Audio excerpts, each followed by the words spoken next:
Como você pode turbinar os seus ganhos em renda fixa? Essa é uma pergunta muito comum e muita gente acha que renda fixa é simplesmente investir no CDB do seu banco ou no próprio Tesouro Selic. Mas saibam que existem diversas opções para você diversificar o seu risco. E o foco desse vídeo é justamente te mostrar como você pode montar uma carteira para turbinar esses ganhos. Meu nome é Vitor, eu sou especialista em investimentos e planejador financeiro e eu sou criador do canal Biojuros Compostos, o canal onde você aprende a tomar decisões financeiras de forma inteligente.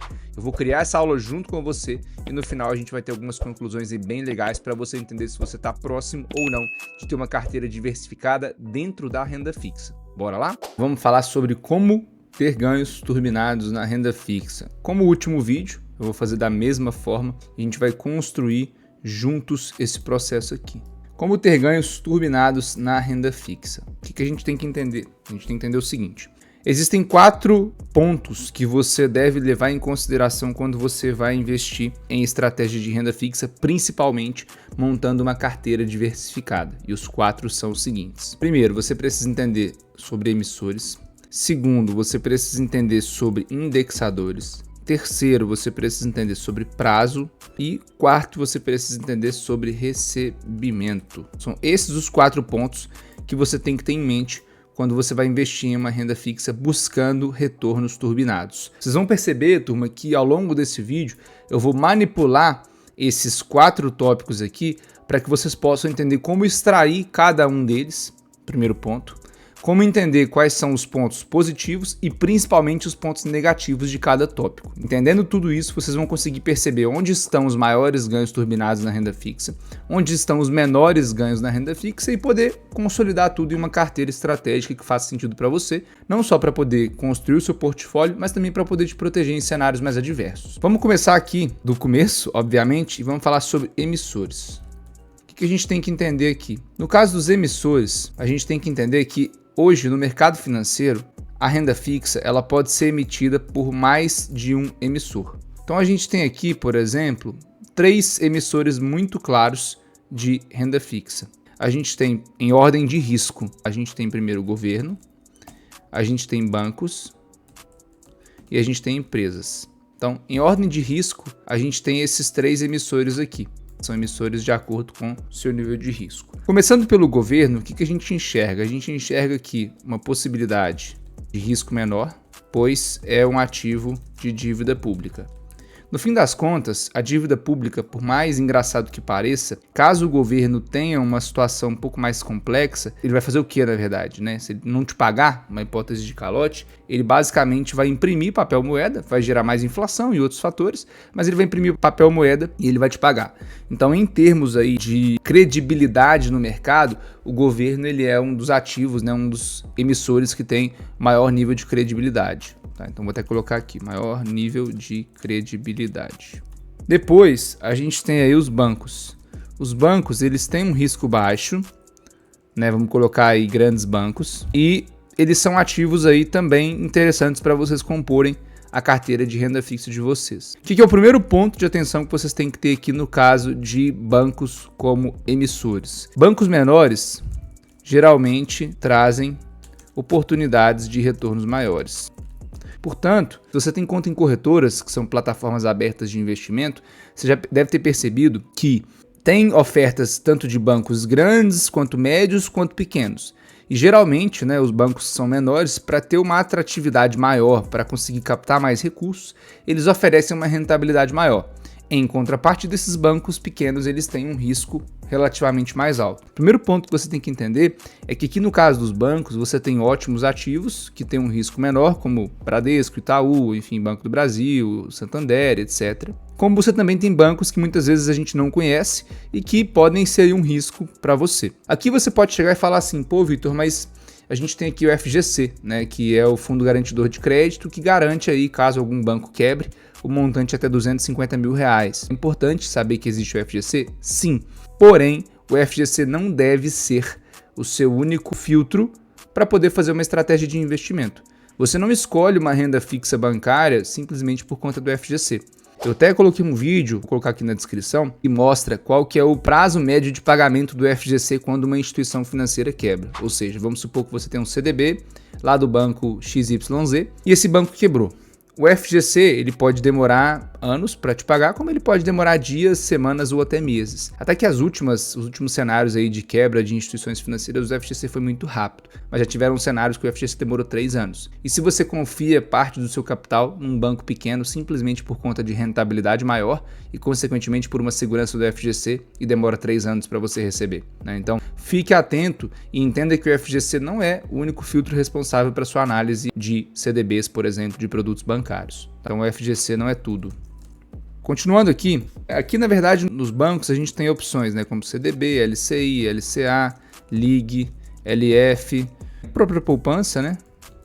Então esses são os produtos principais aí que os bancos oferecem, né, para os clientes. Cada um dos produtos tem uma estratégia específica, eu não vou falar aqui detalhe por detalhe, mas é bom você entender que se você quiser tomar um tipo de risco mais alto, você pode, por exemplo, ter um CDB ou uma LCI ou LCA que seja, né, de bancos menores para compor a sua estratégia. Então é uma forma de você turbinar os seus ganhos aí em renda fixa. E depois a gente tem aqui as empresas. Então aqui a gente tem empresas não financeiras.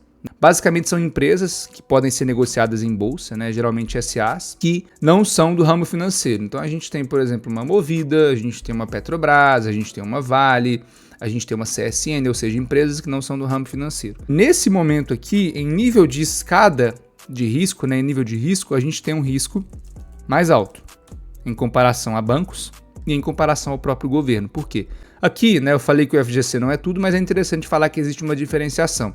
Esses ativos não possuem fundo garantidor de crédito. Então, querendo ou não, é uma camada de risco adicional. Só que, de outra forma também, é uma camada de risco adicional porque são empresas não financeiras. Então, aqui o principal risco é o risco de crédito. É o risco de calote, obviamente, dessas empresas. A gente viu no início do ano, né, o exemplo da Americanas, o exemplo da Light, aquela empresa de segmento de energia elétrica, que tiveram alguns problemas e isso impactou nos produtos de renda fixa que elas tinham.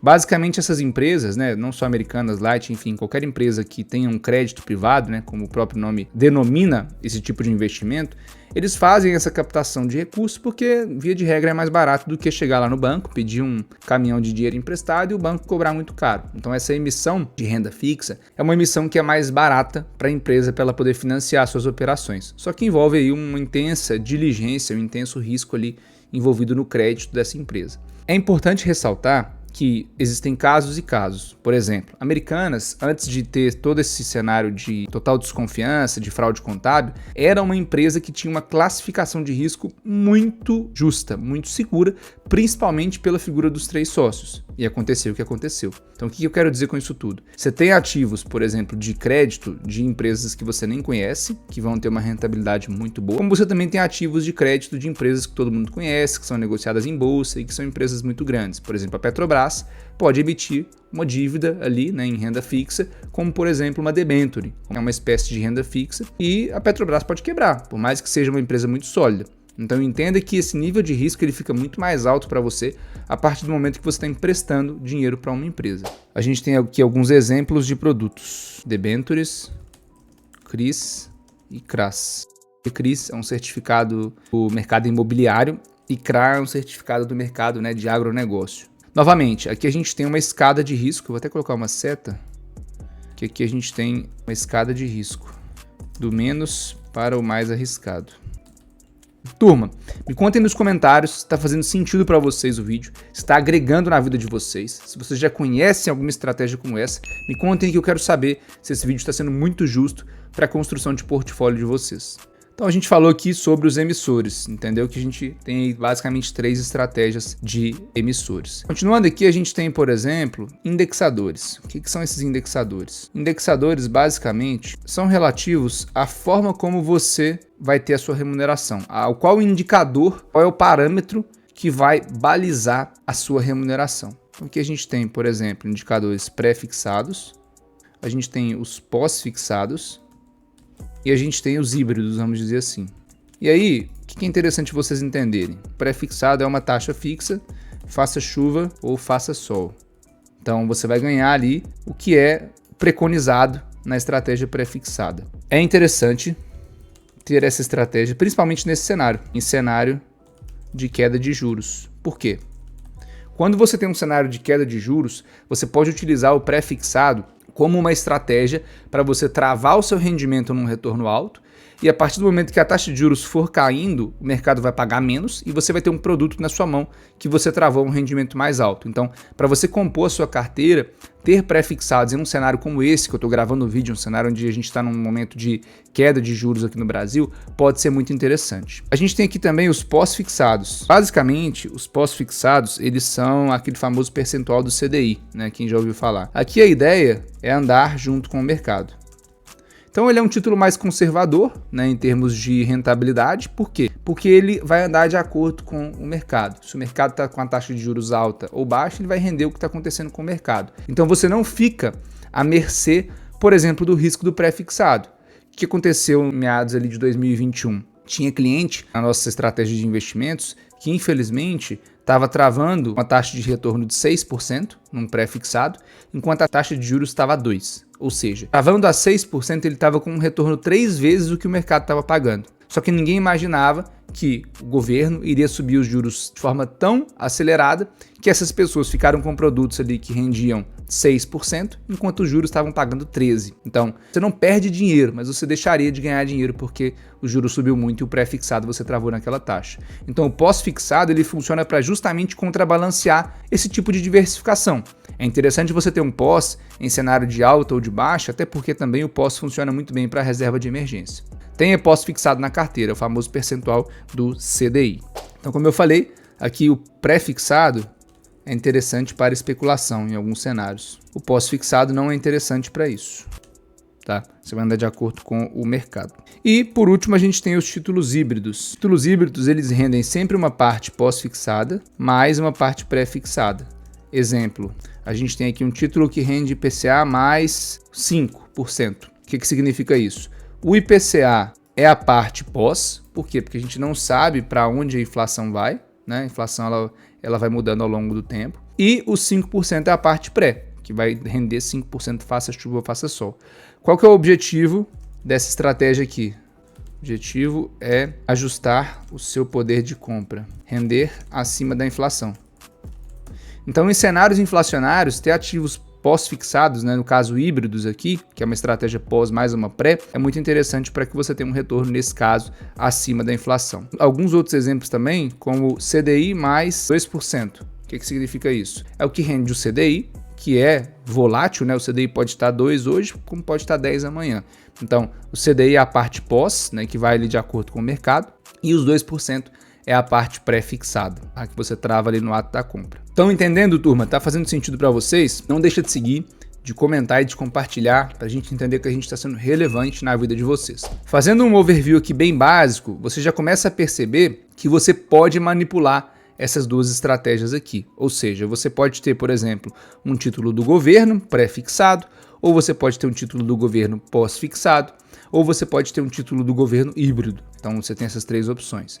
Você pode ter um CDB pré, você pode ter um CDB pós, você pode ter um CDB híbrido. Você pode ter uma LCI pré, LCI pós ou LCI híbrida. Então, um emaranhado de estratégias que você pode utilizar a seu favor aí na parte de renda fixa. Como, por exemplo, você pode ter uma debenture pré-fixada. Debenture pré-fixada até que é muito pouco comum de aparecer, mas você pode ter uma debenture pós, que rende um percentual do CDI, ou que rende, por exemplo, né, no caso aqui híbrido, CDI mais 2, ou uma debenture que rende IPCA mais 7 e assim sucessivamente. A ideia é você entender que existem múltiplas combinações para que você possa sim utilizar isso a seu favor na sua estratégia de renda fixa. Continuando aqui, a gente tem prazo. O prazo eu vou falar até um pouco mais rápido, para vocês poderem entender a dinâmica, que é a seguinte. A gente tem aqui basicamente, vou colocar 3 prazos para ficar mais fácil. Tem aqui o curto, médio e longo prazo. O que vai diferenciar? E aí, novamente, aqui é como se a gente estivesse fazendo uma combinação, um fatorial aqui, vamos dizer. Que a gente tem que estratégias de curto prazo possuem risco menor. Por quê? Porque o mercado, no curto prazo, possui maior previsibilidade. Se você compra, por exemplo, um CDB atrelado à inflação, o CDB é um ativo de um emissor bancário que tem um indexador híbrido, ou seja, atrelado a IPCA mais uma taxa, e que tem um prazo de 1 ano. Esse prazo de 1 ano, para o mercado, as informações, os cenários, eles estão basicamente todos mapeados, ou seja, para daqui a 1 ano a gente tem mais ou menos uma noção de como vai ser a nossa inflação, e como vai ser principalmente os nossos juros. Então, quando você aplica um investimento como esse, a volatilidade, a oscilação dele é relativamente menor se comparada aos outros dois prazos. Porque o prazo, obviamente, né? Porque o momento ali de investimento, o intervalo de investimento é um intervalo mais curto e a gente tem um conhecimento maior do que pode acontecer com o mercado. Vou fazer aqui um disclaimer muito básico que é o seguinte: quando eu falo que a gente tem um conhecimento maior do que pode acontecer com o mercado, não quer dizer que a bola de cristal já funciona para um prazo mais curto. Não é isso. Pode acontecer, obviamente, mudanças de cenário repentinas, mas a ideia é que em condições normais de temperatura e pressão, a gente tem uma noção mais próxima ali dos indicadores de mercado. Agora, quando você compra um produto que tem um médio prazo, você está disposto a tomar mais risco. Então eu vou colocar aqui, até para facilitar, médio prazo aí, em torno aí de 3 anos. Enquanto o curto prazo aqui eu vou colocar 1 ano, tá? Então aqui você está disposto a tomar mais risco. Por quê? A gente não sabe o que vai acontecer daqui a 3 anos, como é que vai ser a parte política, a parte econômica, a parte fiscal. Então você desenvolve estratégias aqui com um prazo mais longo, né, sabendo que isso vai ter uma oscilação maior. Novamente, se você compra um CDB, né, eu vou pegar o CDB aqui para Cristo de novo, que tem uma estratégia pré-fixada, por exemplo, e que tem um médio prazo, ele tem características específicas que podem ter um risco maior ou menor, se comparado a um outro exemplo de você comprar uma debenture, que é de um emissor, uma empresa não financeira, que tem uma estratégia pré-fixada que seja e que tenha um médio prazo. Então, é um pouco complicado fazer essas brincadeiras aqui, essas combinações, mas é importante que você entenda que o prazo é muito importante para a sua estratégia de renda fixa. Vai ter um retorno melhor? Certamente sim, mas o prazo também, né, o risco vai ser bem mais alto. Agora, quando você compra um investimento de longo prazo, que aí você coloca aqui, vamos colocar aqui 3 anos em diante, você tem aí uma tomada de risco relativamente maior. Tem casos aqui, por exemplo, né, de estratégias de inflação renderam mais do que bolsa nos últimos anos. O que significa isso? Tem determinados produtos de inflação que, pelo prazo ser longo, de acordo com as condições de mercado nos últimos anos e toda essa volatilidade que a gente teve, tiveram produtos de inflação que renderam mais do que a própria bolsa. Então, a volatilidade, a oscilação para produtos que têm um prazo mais longo, ela é muito mais forte, portanto, entenda isso. Ah, Vitor, mas me indicaram aí um CRI, por exemplo, numa empresa aí do setor imobiliário, um CRI da MRV, tem um prazo de 15 anos e ele é atrelado à inflação. Então, nos próximos 15 anos eu vou ter aí sim meu retorno do meu dinheiro atrelado à inflação, mais uma taxa. Show de bola? Show de bola. Né? Nessa primeira parte aí tá tudo ok. Mas entenda que primeiro, a MRV é uma empresa privada, tem o risco de crédito envolvido e principalmente você tem um prazo aí de 15 anos. Olha o tanto de coisa que acontece em 15 anos e como que esse produto seu vai oscilar no meio desse tempo. A gente pode ter novos governos, novas filosofias, novas diretrizes, juros pode ir para 2% de novo, pode ir para 15%, 20%, inflação pode subir, pode cair, em 15 anos pode acontecer muita coisa. E a partir do momento que você faz uma contratação de um produto para longo prazo, é como se você estivesse fazendo um contrato, né? Um compromisso onde você desenvolve essa estratégia e a partir desse compromisso você faz o contrato nas condições vigentes de hoje. Então se você contratou um CRI da MRV que vai te pagar IPCA mais 5 e que dura 15 anos, pode ser que daqui a 5 anos o mercado esteja pagando nesse mesmo CRI IPCA mais 8. Ou seja, o mercado está pagando mais para um produto que você há 5 anos atrás comprou. É a questão que envolve o longo prazo. Você precisa ter muita noção de entender que o longo prazo ele tem sim uma forte oscilação na sua estratégia de renda fixa. Se você está ok com isso, se você entende que os seus objetivos são mais de longo prazo e quer colocar um pouquinho de pimenta nessa estratégia de renda fixa, você pode ter sim, mas a ideia, novamente, é te falar que existe um risco maior por conta disso. Tá? E por último, a gente tem aqui, né, em relação ao recebimento. Para a gente finalizar aqui o nosso vídeo, a gente tem a estratégia de recebimento. Basicamente, a gente diferencia aqui a estratégia de recebimento em duas, né? Vamos colocar aqui no vencimento e a gente diferencia entre rendimentos mensais. Vamos colocar dessa forma. O que é a ideia? Quer dizer que uma estratégia de rendimento mensal é melhor do que uma de vencimento? Não. Vai depender da sua necessidade, vai depender do seu modelo de vida, vai depender da sua situação financeira, onde você se encontra no ciclo de vida financeira. Até legal, eu vou deixar novamente um outro vídeo também que eu gravei aqui sobre ciclo de vida financeiro para que você possa entender. Então, quando você investe uma estratégia no vencimento, o que significa isso? Significa que você receberá o seu dinheiro somente no vencimento, acrescido de juros. Então, para quem tem uma estratégia de acumulação, para quem às vezes não faz tanto sentido nesse momento fazer uma estratégia voltada para renda, pode ser interessante ter uma estratégia onde você coloca o seu dinheiro deixa ele render, deixa os juros compostos trabalharem para você e lá na frente você tem esse recebimento acrescido de juros. Mas você pode ser também uma estratégia de recebimento de renda. Você pode receber uma renda recorrente de acordo com a estratégia de renda fixa. Essa renda pode ser mensal, pode ser trimestral, semestral, anual, enfim, depende do produto. Exemplo, Tesouro IPCA+, com os juros semestrais. Ou seja, você recebe os juros, né, desse título IPCA, que é indexado à inflação, que é de um emissor do governo e que tem um prazo ali X, onde você recebe esses juros a cada 6 meses. Ou você pode ter, por exemplo, uma LCI que entrega rendimentos mensais. Como é que vai funcionar? Você comprou 10 mil reais numa LCI, ela vai te entregar todo mês os rendimentos e no final, no vencimento, ela te entrega o que você aplicou. Então pode ser interessante para quem precisa de gerar renda. Por que eu falo isso? A gente tende a acreditar que só existe fundo imobiliário para a gente poder gerar renda, sendo que não. Existem uma gama de estratégias, principalmente em renda fixa, que podem te fazer gerar renda com um pouco mais de estabilidade. Outras, porventura, podem gerar renda com menos instabilidade, falando da renda fixa. Mas existem estratégias que podem te ajudar nisso. Então, combinar ali uma estratégia no vencimento ou uma estratégia em renda vai depender muito do seu cenário de vida, fechado? Turma, finalizo aqui a aula falando sobre as estratégias de renda fixa. Espero que vocês tenham gostado dessa aula, espero que tenha sido relevante. E a minha sugestão é que vocês entendam e façam combinações. Então, a partir do momento que vocês forem olhar agora uma estratégia de renda fixa, uma oportunidade no seu banco ou na sua corretora, utilizem essas 4 camadas de análise para que vocês possam tomar a decisão correta, sabendo principalmente dos riscos incorridos em cada uma das estratégias, seja de um emissor banco, ou de um emissor empresa, ou uma estratégia pré ou pós, ou uma estratégia de curto ou de longo prazo, ou uma estratégia que vai te dar rendimentos mensais ou vai trazer o seu rendimento no vencimento. Então, espero que vocês tenham entendido mais sobre esse tema e utilizem isso de forma estratégica e profissional para que vocês possam analisar os investimentos de forma mais inteligente.